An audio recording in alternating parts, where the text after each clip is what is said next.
नमस्कार दोस्तों। जैसा कि हम जानते हैं कि ये युग डिजिटल का है। ऐसे में यदि आपको ऑनलाइन बिजनेस, स्टॉक मार्केट क्या है पता नहीं तो शायद आप दूसरों से थोड़ा पीछे हैं, क्योंकि हमें अपने बदलते युग के साथ चलना है, नहीं तो हम भी पीछे रह जाएंगे। और ऐसा करने के लिए आपको किसी ऐसी संस्था या व्यक्ति से जुड़ना होगा जो समय समय पर आपको अपडेट करता रहे, इसकी जानकारी देता रहे। इसके बारे में विस्तृत जानकारी के लिए जुड़े हमारे financial adviser Neeraj Chopra sir से, जो कि property dealing, insurance claiming, stock market, mutual fund के संबंध में ग्राहकों को सहायता प्रदान करते हैं तथा इससे संबंधित सभी कार्य करवाने में संपन्न हैं। वह हमारे सर के साथ जुड़कर आज कई ज़्यादा लोग मुनाफे में हैं। Property dealing, insurance claiming, stock marketing and mutual fund से संबंधित यदि आपके पास कोई भी प्रश्न हो तो आप निसंकोच होकर कमेंट सेक्शन में हमसे पूछ सकते हैं। दोस्तों, आपने अक्सर देखा होगा कि फॉरेन कंट्रीज़ में लोग इतने अमीर होते हैं, उनके देश में ज़्यादा उद्योग होते हैं, उद्योगपति होते हैं, उनकी जीडीपी दर भी हमेशा अधिक रहती है। ऐसा क्यों?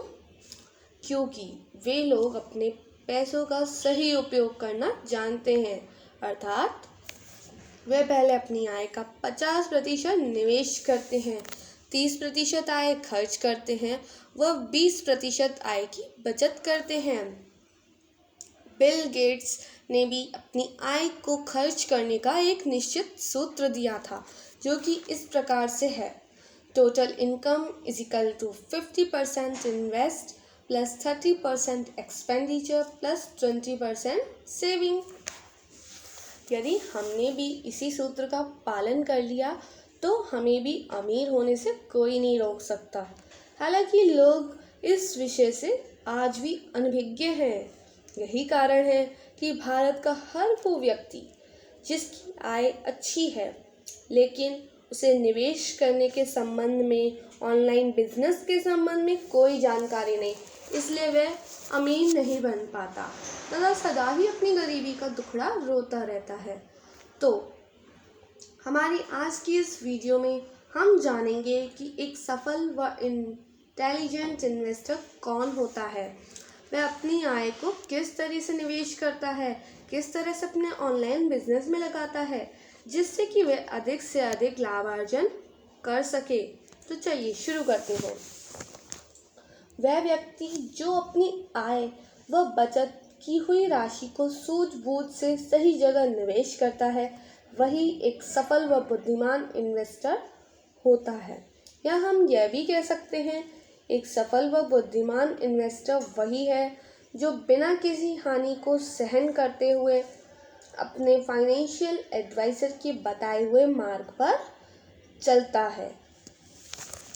दोस्तों, किसी ने सच ही कहा है, अपने सपनों के लिए खुद ही प्रेरित होना पड़ता है।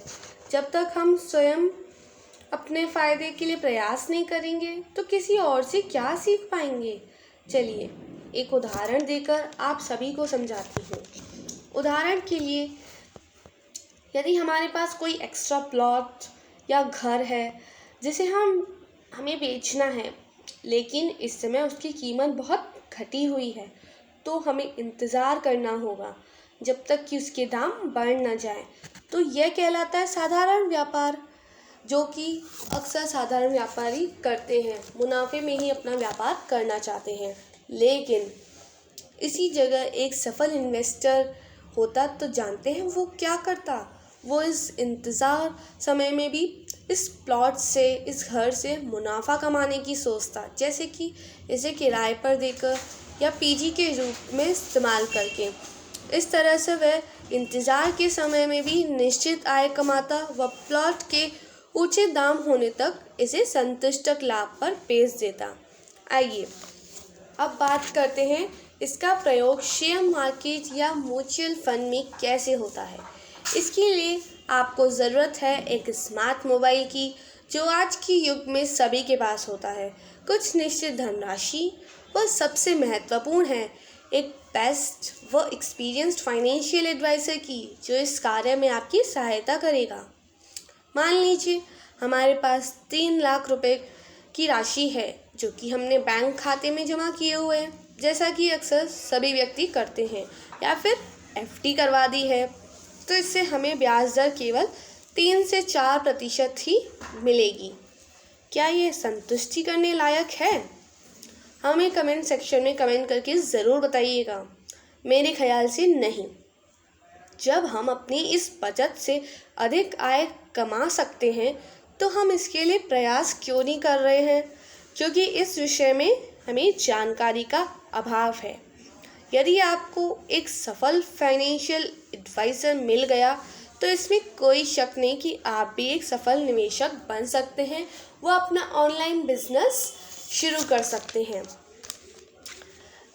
कई बार लोग कंफ्यूज हो जाते हैं कि म्यूचुअल फंड और शेयर मार्केट में क्या अंतर है, तो मैं इसे स्पष्ट करना चाहूँगी। जब आप डायरेक्टली स्टॉक मार्केट में इन्वेस्ट करते हैं तब जो शेयर आप खरीदते हो वो शेयर आपको आपके नाम पर मिलता है, यानी कि शेयर्स की जो ओनरशिप होती है वो डायरेक्टली आपकी होती है। वहीं यदि आप म्यूचुअल फंड के ज़रिए स्टॉक मार्केट में इन्वेस्ट करते हो तो आप इनडायरेक्टली स्टॉक में इन्वेस्टमेंट की ओनरशिप पाते हैं। इसके अलावा कोई भी आप सवाल आपके मस्तिष्क में हो तो कमेंट सेक्शन में ज़रूर पूछिएगा। मिलिए हमारे श्रेष्ठ व अनुभवी financial adviser mister Neeraj Chopra sir से, जो कि कई निवेशकों को सफल बनाने में संपन्न रहे हैं। आप सभी के समय के लिए धन्यवाद। आशा करती हूँ मैंने जो भी इस वीडियो में बताया सभी को समझ आया होगा। जाते जाते चैनल को सब्सक्राइब ज़रूर करें व बेल आइकन ज़रूर दबा दें, ताकि आने वाले समय में जो भी अपडेट हम इस चैनल पे डालें वो आप सभी को मिलता रहे।